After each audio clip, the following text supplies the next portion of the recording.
अस्सलाम वालेकुम एवरीवन।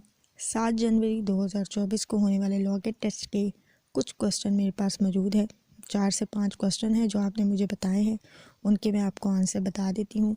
जैसे ही मेरे पास पेपर आएगा तो मैं कोशिश करूँगी कि जो मुकम्मल पेपर हैं या जितने भी क्वेश्चन मेरे पास सब मौजूद होंगे मैं उनके आपको सही से आंसर बता सकूँ।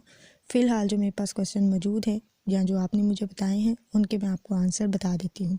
क्वेश्चन के आंसर्स देखने के बाद हम ये देखेंगे कि यार इस दफ़ा का जो लॉगेट टेस्ट था वो कैसा था। सबसे पहला सवाल इस्लामिक जूरिस्प्रूडेंस का जो कि मुझे बताया गया है वो है इजमा की काइंड्स। तो मैं आपको बता दूं इजमा की 2 काइंड्स होती हैं।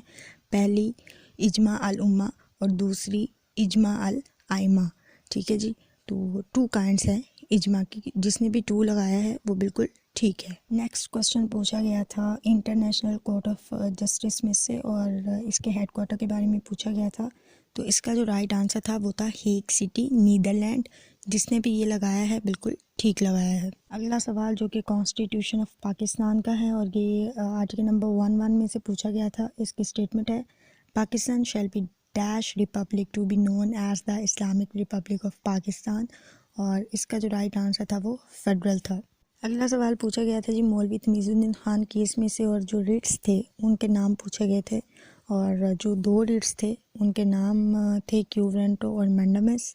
जिसने भी ये लगाया है ऑप्शन बिल्कुल ठीक है। कॉन्स्टिट्यूशन ऑफ पाकिस्तान में से क्वेश्चन पूछा गया था आर्टिकल नंबर 50 में से, जिसकी स्टेटमेंट है Majlis Shura consisting of dash and 2 houses known as National Assembly and the Senate. और इसका जो राइट आंसर था वो प्रेसिडेंट था। नेक्स्ट क्वेश्चन पूछा गया था नवाज शरीफ के केस में से कि जो नवाज शरीफ के केस में बेंच था वो कितने मेंबर्स पे मुश्तमिल था।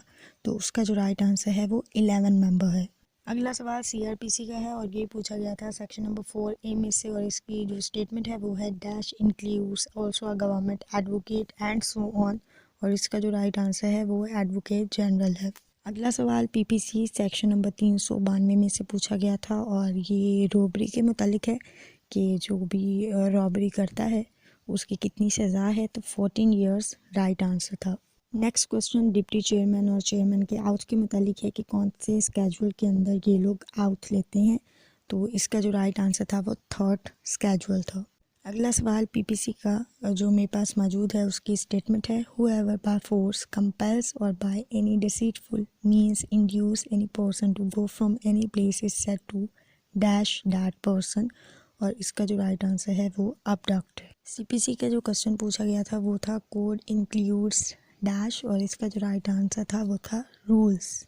पीपीसी में से ही एक और क्वेश्चन है dash means a compensation not liable to अर्श। और इसका जो राइट आंसर था वो था दामन। तो ये थे वो चंद एक सवाल जिनके मैंने जवाब दिए हैं। और अब मैं बात करती हूँ लॉगेट टेस्ट की। तो आपको याद होगा कि मैं अपने हर लेक्चर के बाद आपको एक बात कहती हूँ, वो ये है कि जो प्रीवियस लॉगेट टेस्ट हैं प्लीज़ उनको लाजमी देख के जाइएगा, प्लीज़ उनको लाजमी कीजिए। तो उसकी रीज़न जो है ये टेस्ट बयान करता है। जितने भी सवाल मैंने अभी आपको बताए हैं एक भी ऐसा सवाल नहीं है जो प्रीवियस लॉगेट टेस्ट में ना आया हो। कोई भी ऐसा सवाल नहीं है। जितने भी सवाल मैंने आपके साथ शेयर किए हैं अभी तक वो तमाम के तमाम पिछले लॉगेट टेस्ट में आए हैं और वैसे ही उठा के उन्होंने इस लॉगेट टेस्ट में दे दिए हैं। तो अगर किसी ने भी प्रीवियस लॉगेट टेस्ट किए हैं तो उसके लिए पेपर बहुत आसान था और जिन्होंने अच्छे से तैयारी की होगी यकीनन उनके लिए भी पेपर आसान था। लेकिन वो स्टूडेंट जो बात सुनते नहीं हैं या बात मानते नहीं हैं तो उनके लिए शायद ये पेपर मुश्किल रहा हो। एनीहो मेरे पास इतने ही क्वेश्चन थे जो कि मैंने आपके साथ शेयर किए हैं। जैसे ही मुझे पेपर मिलता है मैं कोशिश करूँगी आपके साथ मुकम्मल पेपर या जितने भी क्वेश्चन अवेलेबल होते हैं उनके आंसर आपको बता सकूं।